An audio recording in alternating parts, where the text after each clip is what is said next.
হিমশৈল বাংলায় নামটি কিছুটা অন্যরকম মনে হলেও ইংরেজিতে বললে তা পরিষ্কার বোঝা যাবে, অর্থাৎ আইসবার্গ। এটি হলো পরিষ্কার পানির বরফের একটি বৃহৎ টুকরা যা হিমবাহ, মোদ্দা কথা বরফের টুকরো।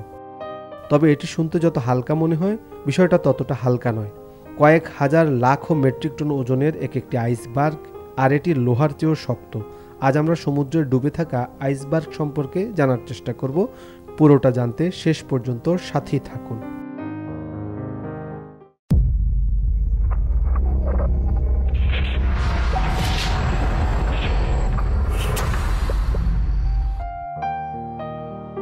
আইসবার্গ বা হিমশৈল খোলা জলে অবাধ ভেসে বেড়ায়। হিমশৈলের ছোট বিটগুলিকে গ্রোয়ার বা বার্গি বিট বলা হয়। একটি আইসবার্গের বেশিরভাগ অংশ পানির নিচে থাকে, যা আইসবার্গের ডগা হিসেবে অভিব্যক্ত করা হয়। এটি পানির উপর থেকে দেখা না যাওয়ায় একে অদৃশ্য অংশ বলে অভিহিত করা হয়। আইসবার্গকে সমুদ্রপথের সবচেয়ে মারাত্মক ঝুঁকি হিসেবে ধরা হয়। এই ঝুঁকি মোকাবেলা করার জন্য 1912 সালের টাইটানিক জাহাজডুবির ঘটনাকে কেন্দ্র করে পরবর্তীতে 1914 সালে আন্তর্জাতিক আইস প্যাট্রোল গঠিত হয়েছে। গ্রিনল্যান্ডের চারপাশের সমুদ্রে বিভিন্ন হিমবাহ দ্বারা সজ্জিত আইসবার্গগুলি অনিয়মিত আকারের। সর্বকালের সবচেয়ে বড় আইসবার্গটি ছিল আইসবার্গ B-15, যা 2000 সালে অ্যান্টার্কটিকার রস আইস শেলফ থেকে আলাদা হয়ে যায়। আচ্ছা, একটি আইসবার্গের ওজন কিংবা তা কত বড় আমাদের কোনো ধারণা আছে? দর্শক, আইসবার্গ এটি কোনো ছোটোখাটো বরফখণ্ড নয়, আর এর আকৃতিও বিশাল। এমনকি একটি আইসবার্গ একটি বড় পাহাড়ের সমানও হয়, একটি দেশেরও সমান প্রায়। বিশাল একটি আইসবার্গের সম্পূর্ণ অংশের মাত্র 10 ভাগ সমুদ্র পৃষ্ঠের উপরে থাকে, তাই ভূগর্ভস্থ অংশটি উপরের অংশটি দেখে বিচার করা কঠিন হয়ে পড়ে। আইসবার্গগুলি সমুদ্রের পৃষ্ঠ থেকে 100 মিটারেরও বেশি উচ্চতায় পৌঁছাতে পারে এবং প্রায় 1 লক্ষ টন থেকে 1 কোটি টনের চেয়েও বড় আকার ধারণ করতে পারে। আইসবার্গ সমুদ্রপৃষ্ঠ থেকে 5 মিটারের চেয়ে কম উঁচু এবং ছোট ভাসমান বরফ টুকরোগুলিকে বার্গি বিট হিসেবে শ্রেণীবদ্ধ করা হয়। উত্তর আটলান্টিকের সবচেয়ে বেশি পরিচিত আইসবার্গটি সমুদ্রপৃষ্ঠ থেকে 168 মিটার উঁচু, যা একটি 55 তলা ভবনের সমান। এই আইসবার্গগুলি পশ্চিমের গ্রিনল্যান্ডের হিমবাহ থেকে উৎপন্ন হয় এবং এর অভ্যন্তরীণ তাপমাত্রা -15 থেকে -20 ডিগ্রি সেলসিয়াস, যা -5 থেকে -8 ডিগ্রি ফারেনহাইট থাকে।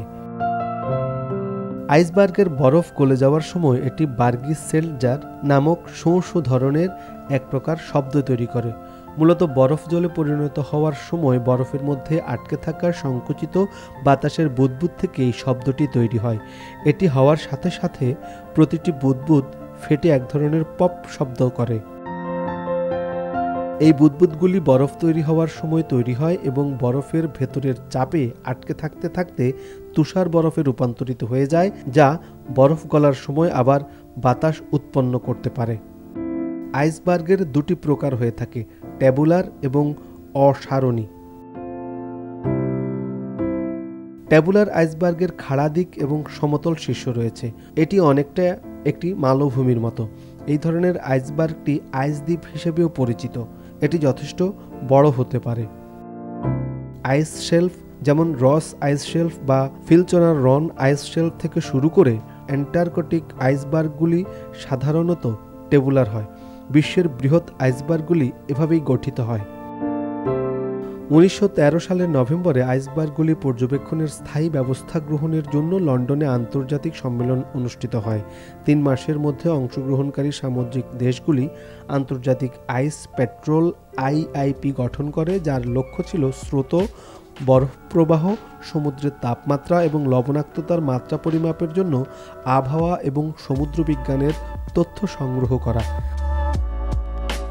তারা নিউফাউন্ডল্যান্ডের গ্র্যান্ড ব্যাঙ্কগুলির কাছে আইসবার্গের ঝুঁকিগুলি পর্যবেক্ষণ করেছিল এবং সমুদ্রসীমা সম্প্রদায়ের কাছে আশেপাশের সমস্ত পরিচিত বরফসীমার তথ্য সরবরাহ করেছিল।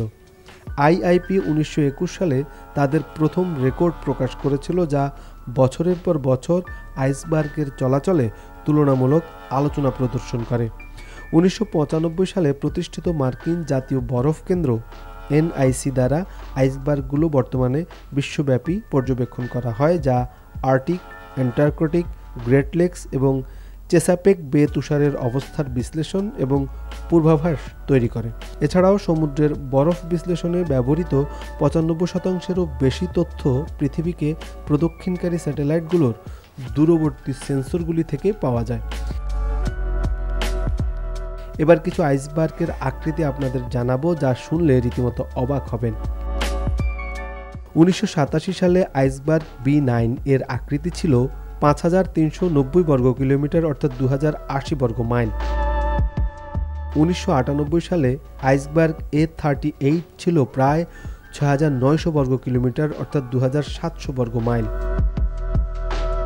1999 সালে আইসবার্গ B17 ছিল 140 বর্গ কিলোমিটার। এর উপর শিপিং সতর্কতা জারি করা হয়েছে 2009 ডিসেম্বর সময়।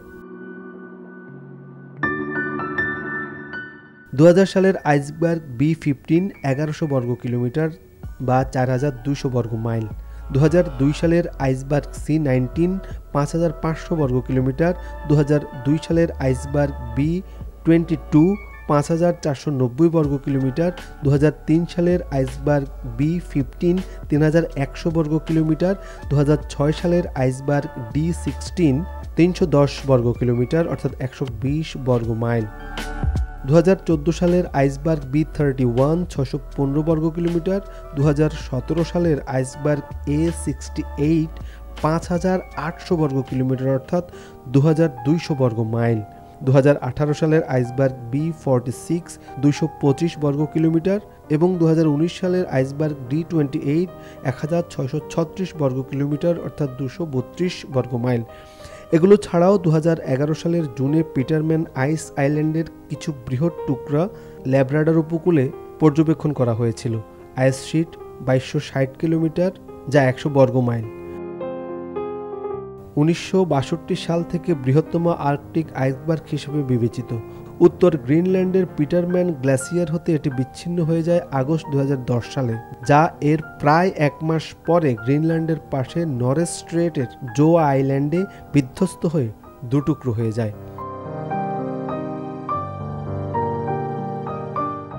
দর্শক, এরকম মজার এবং গুরুত্বপূর্ণ তথ্য জানতে আমাদের channel the truth Bangla subscribe করুন। আমাদেরকে মতামত দিন, আপনি কি জানতে চান সে বিষয়টিও কমেন্ট বক্সে মন্তব্য করুন, কারণ আপনার মন্তব্য থেকেই আমরা পরবর্তী ভিডিওটি বানানোর আগ্রহ পাব। দর্শক, আমাদের সাথেই থাকুন এবং আমাদেরকে সহযোগিতা করুন, নিশ্চয়ই আপনাকে আমরা পাশেই পাবো।